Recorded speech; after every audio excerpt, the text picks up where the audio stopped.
mantém viva a história do contestado e procura hoje, através da arte, deixar um legado para um mundo melhor. Eu converso hoje com o folclorista Vicente Telles. O Palavra Aberta já está no ar.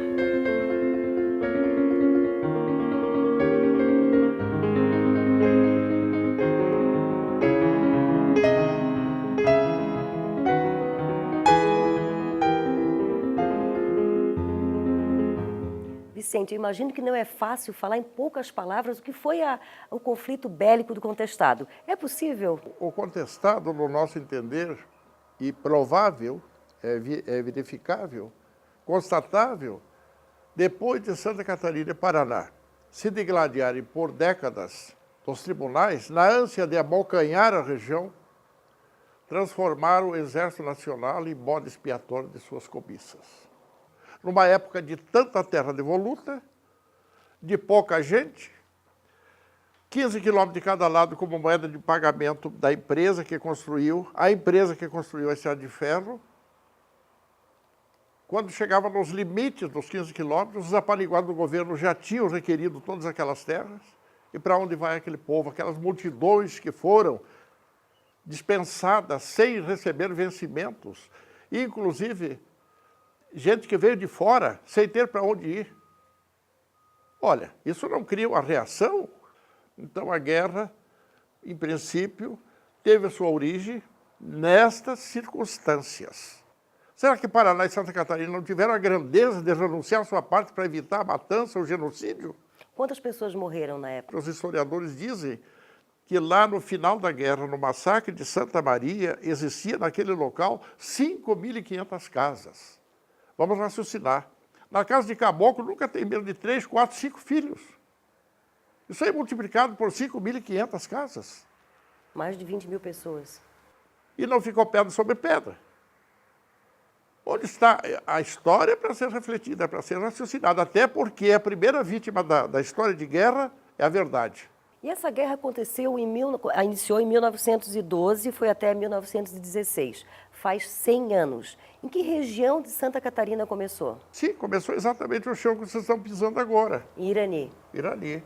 E nessa questão é que surgiram os monges, né? Que teve o primeiro, o segundo e o terceiro, que era o guerreiro, era um grande remedieiro, conhecedor da medicina empírica, e conhecedor que ele era, numa época que não tinha farmácia, não tinha enfermeiro, não tinha médico, não tinha hospital, não tinha nada. Aí a sua importância, né? Então, esse homem transformou-se num santo para aquele povo. Uma ação miraculosa na vida de toda aquela gente.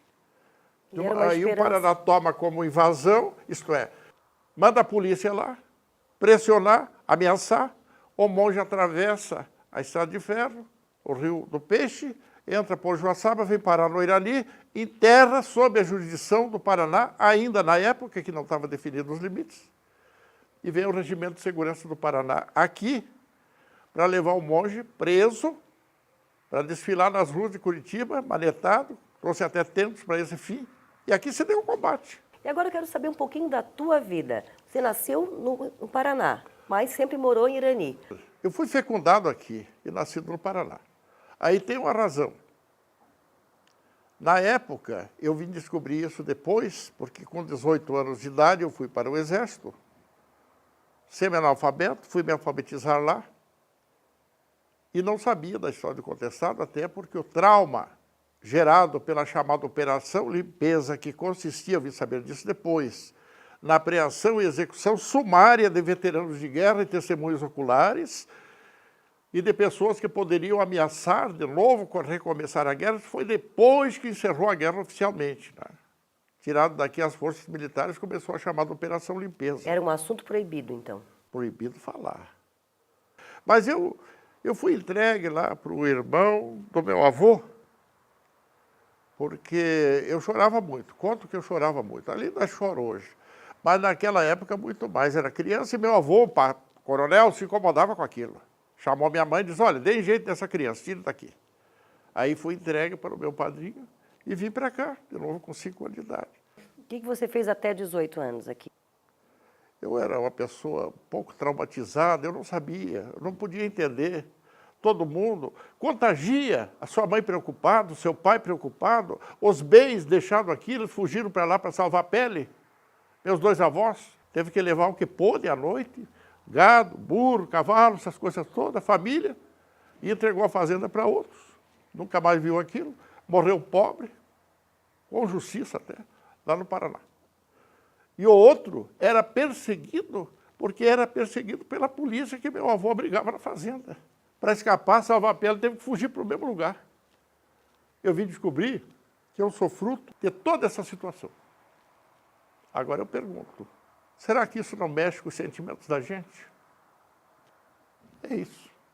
Tá, então deixa eu entender. Com 18 anos, você saiu de Irani e foi trabalhar? Eu fui para o Exército, Pro Exército. E ficou durante quantos anos no Exército? Aqui tinha 2 chances. O cara ia para o seminário, isso era filho de italiano. Como eu era filho de caboclo, que me sobrou o Exército. Eu falo sempre para os padres, menos mal. Aí lá, eu entrei na escola do civismo. Ficou quantos anos no Exército? 25 anos. Aí veio a Revolução e tal. Mas saiu de Irani, foi morar onde? Eu fui para Porto União, dali fui para o Rio de Janeiro, do Rio de Janeiro para Curitiba, de Curitiba para Salvador, na Bahia. Então, o que aconteceu nesse tempo? Eu tive outra visão do mundo. Né? E quando estava no Rio, eu fiz lá um curso de música, que o meu pendor, desde a minha meninice, sempre foi a música, não o Exército. E minha vida foi assim, em 75, lá na Bahia, eu me aposentei parcialmente e voltei para cá, foi quando comecei a descobrir essa missão aqui, que nunca me passou pela cabeça isso. Mas essa missão e muito mais a gente vai saber depois do intervalo. Até já. Alemão, português, guarani.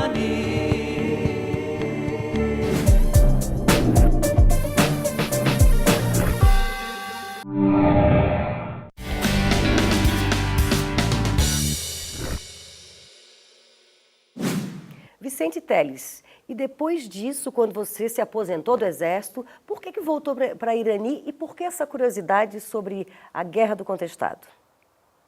Eu, às vezes, me pergunto, como que eu posso estar envolvido numa coisa que eu nunca sonhei e nunca desejei, e de um momento para outro me vi envolvido? Porque o que me tocou profundamente foi saber o sofrimento da minha família em decorrência de uma guerra.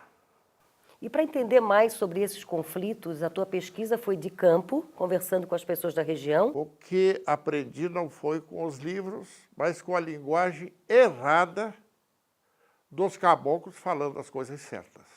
Eu fui lá e acampei com aqueles caboclos, gostei muito deles, começamos a conversar.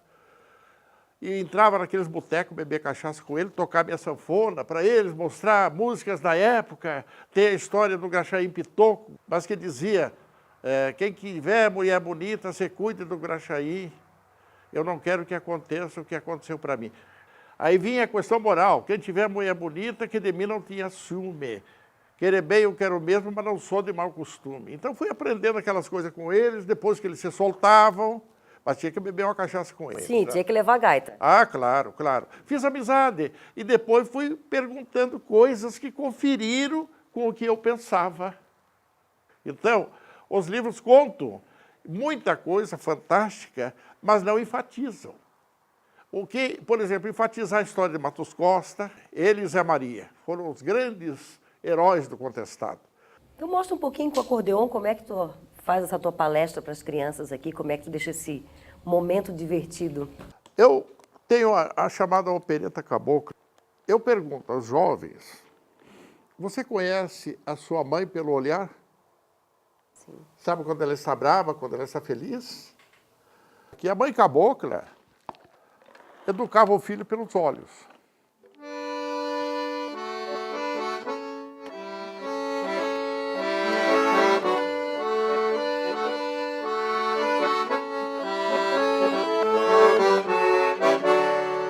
Muito bem. Aí o filho vai crescendo, vai precisando de um conselho. E a mãe, em cada palavra, vai um pouco do coração.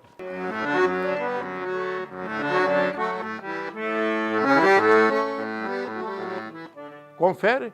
Agora vem filho rebelde, respondão, um conselho mais enérgico, né?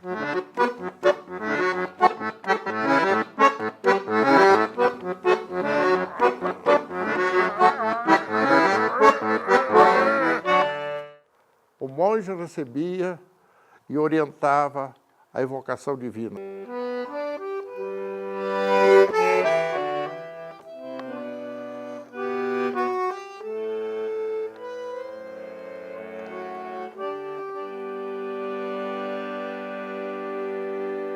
Essa criança cresce e o povo sai para o encontro com o quartel que já estava posicionado. E seu canto era esse: Alta cruz do Santo Monte, tem um grande nome escrito, João Maria d'Agostinho, protetor de um povo aflito. E o quartel de lá já estava em posição. Ali, os caboclos descobrem a estratégia, contornam a elevação, pegam por trás e ali se opera o combate. O cenário produzido pela fúria dos contendores era dramático. Lá estava a metralhadora, o corpo do coronel picado a facão, lá o corpo do monge furado a balas. As mulheres saíram de seus ranchos e vão àquele local e se depararam com aquele quadro. Mas tiveram a coragem de adentrar e procurar dentro daquele ambiente onde estavam seus entes queridos mortos. E quando identificavam, emitiam um grito de desespero, de revolta, de indignação, assim.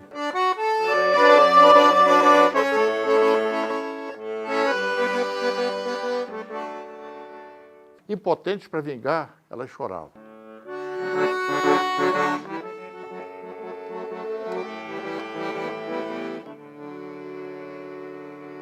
Esgotada pelo choro, ressecada pelas lágrimas, soluçavam.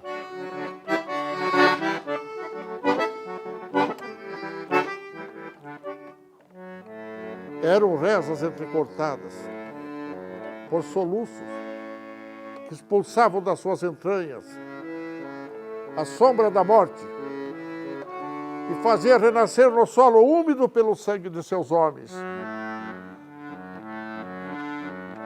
um pequeno foco de luz, a luz da esperança por um dia que ainda não clareou. A luz da esperança por uma vitória que ainda não veio.